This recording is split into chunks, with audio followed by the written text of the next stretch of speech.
Hello and welcome to this post on sustainability. Today's post is focusing on a specific topic that deals with finance and investments. And because I'm not an expert in that, I invited Regina to help us explaining a special kind of finance investment that deals with sustainability and global sustainability goals. So hello, Regina, can you hear us? Yes, hello. Thank you very much for inviting me. Okay, good. So can you briefly introduce yourself? Sure. As you just said, my name is Regina Rossmann. I'm a senior associate at Convergence Blended Finance, which is an organization that's based in Toronto in Canada, but also has offices in Nairobi in Kenya and in Manila in the Philippines. And I will also explain later what Convergence does. But before that, maybe let me tell you that before I worked for Convergence, I worked for the German Agency for International Development Cooperation, GIZ, based in Frankfurt. And currently I'm based in Toronto. Okay, very good. Thank you. Yeah, so today we will talk about blended finance. And to be honest, before I was writing to you about this topic, I did not know much about this. And I think many of the listeners here also have no clue what blended finance is and how that helps the world getting better or greener and with the sustainability goals. So can you give us an introduction to blended finance, what that is? Absolutely. So as you see on the slide here that I prepared, there is two very common definitions of blended finance.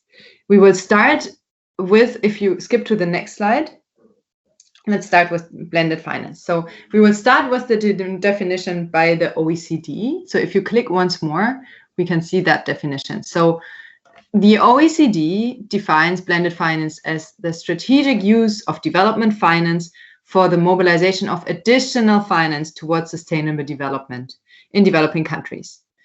So basically, it's one bucket of money, development finance, that tries to bring the other bucket of money into the game.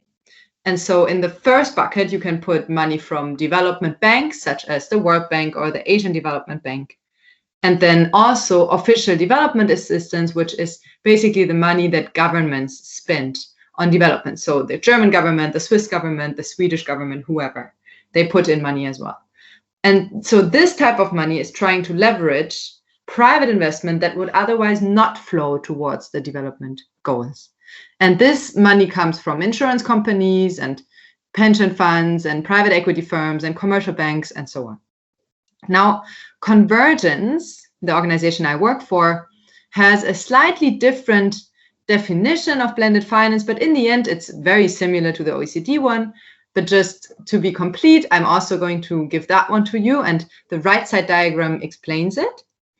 We define blended finance as the use of catalytic funding from public or philanthropic sources to increase private sector investment in sustainable development. So what Convergence says is that the focus here is on what terms the money is being deployed. And the development funding or the catalytic funding is deployed on below market terms, meaning that the money is being given cheaper than you could get on the financial market. So if it's a loan, the interest rate is very low, maybe 3% instead of the 7 or 10% that are common in these countries.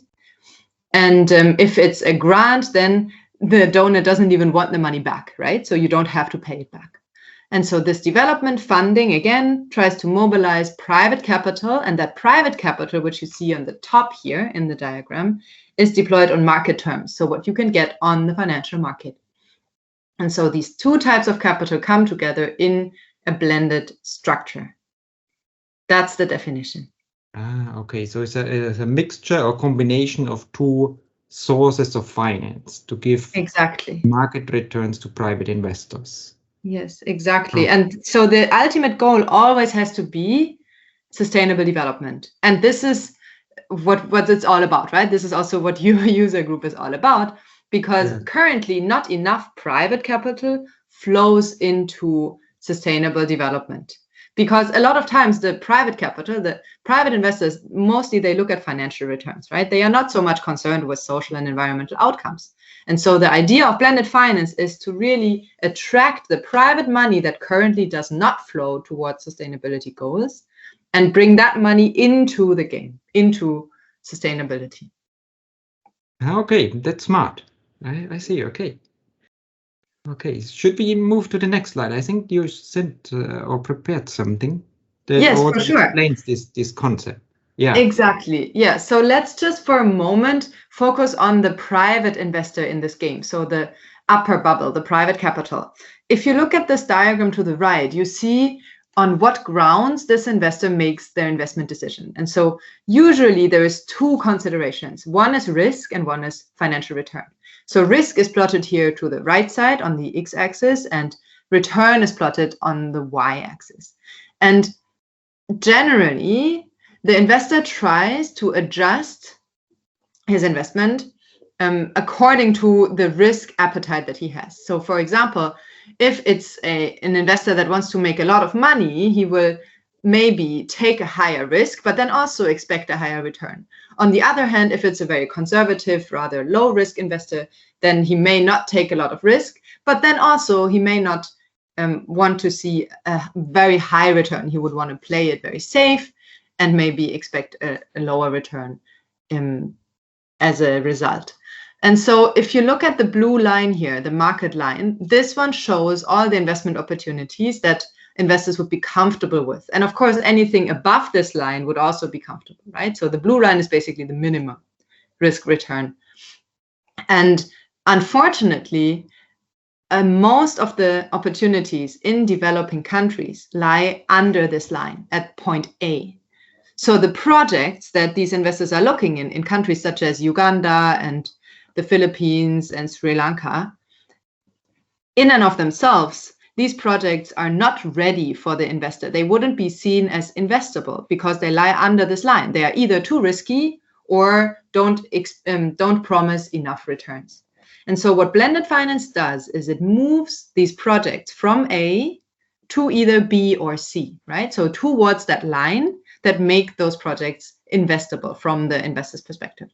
And so there's two ways how this moving can happen. From A to B would mean that the project is being de-risked, right? So the risk of investment is being reduced, thereby you land on B. The other way how you can do this is to move from A to C by enhancing the returns. Now, as you can imagine, the return enhancement raises a lot more questions to the public investors and to citizens in general than the de-risking, right? Because a lot of people don't want public money to be spent in order to juice up the returns of private investors, which is fair. But in reality, the majority of projects that we see follow the A to B transition anyways. So de-risking is a lot more common than return enhancement when we look at blended finance. And so basically, if we want to define blended finance in a more tangible way, we could say that blended finance tries to create a market equivalent risk return investment so that private sector investment can flow to SDG projects in developing countries. Okay, so thank you very much for this explanation. Was I feel a bit like in university, and that's great. That's the risk return graphic that we most of us learned about, and that's a very good approach. And yeah, so can we move on to the next slide because you For sure. Some examples. Exactly. So first of all, I wanted us to look at the types of investors we're talking about here, because this makes it more concrete. So here I've plotted the ones that we see investing in agriculture-related transactions. So this could be something like increasing the fertility of the crops, or improving farmer practices so that the environment isn't harmed that much, and so on. So to the left here, you see the very traditional multilateral development banks and development finance institutions. And these names should be familiar to probably a lot of you, like IFC, the World Bank, the European Investment Bank, which manages the European Commission's money, and so on, right? So these banks, they lend money on concessional terms, meaning, for example, a loan that they give to, say, the government of Zimbabwe will have an interest rate of, say, 4%, right? So very, very low interest rate, but the money should be repaid. Now, another type of investor that you see right next here is the development agencies and multi-donor funds. So here you could show the German government, which is plotted here, but also the US government. But you could also, look at multi-donor funds like IDB Lab, which is basically a fund that combines money from different governments. And so these agencies, they mostly deploy grant funding. So they basically wave goodbye to their money. They never want it back. And what they say is, as long as this money helps improve people's lives, it's fine, right? So they only look at social and environmental returns, not at financial returns. Now, in the middle here, you see a group of investors that has become more and more important over the last couple of years, the philanthropic investors. So these are mostly private foundations that have an endowment. A lot of times there is a high net worth individual standing behind the foundation or a company standing behind it. So an example would be the Gates Foundation or the Lundin Foundation. So these foundations will make grants towards certain projects and also wave goodbye to the money. Sometimes they will also make loans. And if we now move on, we see the private investors here. And this is actually a bucket that composes several types of investors, but for simplicity, we just put them all together. Now, this is the people that we really want to leverage. These are the people whose money we are after, right? And this includes private companies, such as Starbucks in this case. Agriculture makes sense. Coffee is one commodity. But also commercial banks, such as Rabobank, or investment banks, such as JP Morgan Chase, but also equity investors, right? And, private equity funds and so on. And these investors, they are mainly interested in the financial returns. They are not able to make a grant. They cannot just wave their money goodbye, right? So that money represents the big chunk of money that we want to leverage towards the SDGs. And a lot of people always mention that there is such a large funding gap for infrastructure and food security and so on. It's in the trillions of dollars. But if you look at global capital markets, the money that is being traded on financial markets, this investment gap, even if it's 2.5 trillion US dollars per year, represents only 1% of global capital markets. So in other words, if we could persuade only 1% of all the money that's flowing in those capital markets to be directed towards sustainable development, we could close that funding gap very easily, right? In comparison, the money that is represented by the other types of investors that we just talked about, so the development banks, development agencies, and the foundations, is much smaller. Altogether, they don't even make up 2.5 trillion US dollars.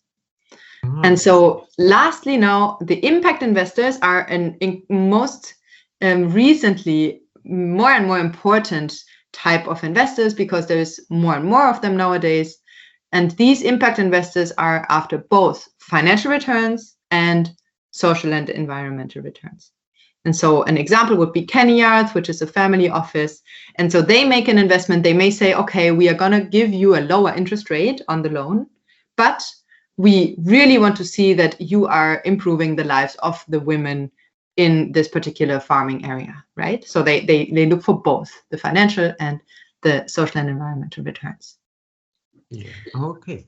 So maybe if I jump in here, so if I'm a small investor, so if I have only a couple of thousands of dollars, that's probably not the investment that you're looking for.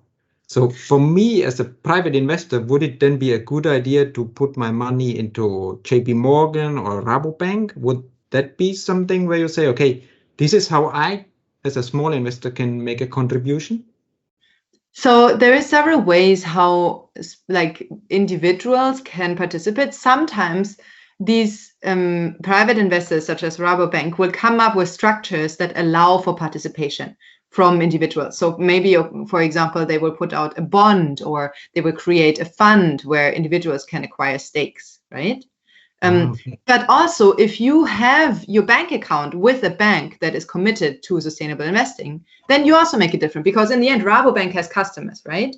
And the Yeah. money that Rabobank manages goes towards these sustainability projects, right? So if you are a customer of Rabobank and you have a bank account with them, then your money automatically is more likely to achieve something good than if you have your bank account with a bank that does not care about the social and environmental returns altogether. Yeah, makes sense. Sure. Yeah. Good. Good. All right, so let's move on to the next slide then, because what I did want to do is give you one quick example for a transaction so that this weird concept of blended finance comes to life. So here is Women's World Banking Capital Partners 2. This is a blended fund that aims to raise 100 million US dollars. And this fund has a layered capital structure. And this structure is depicted on the right side here.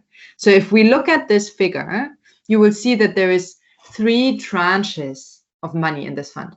The first one at the top here is senior debt. There's 20 million in total. And this money is a very safe investment, because whoever contributes here will get their money back first with the interest rate that they agreed on, right? So there's very little risk involved, and they will be paid out first. Then the second tranche here is the commercial equity class.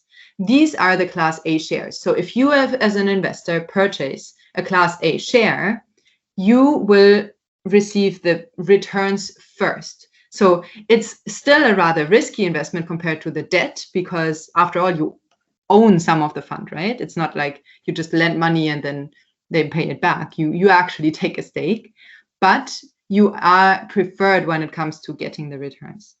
And then there is the third tranche of the concessional equity investors. These are the Class B shares. So Class B shares only get their returns once Class A investors have been paid out.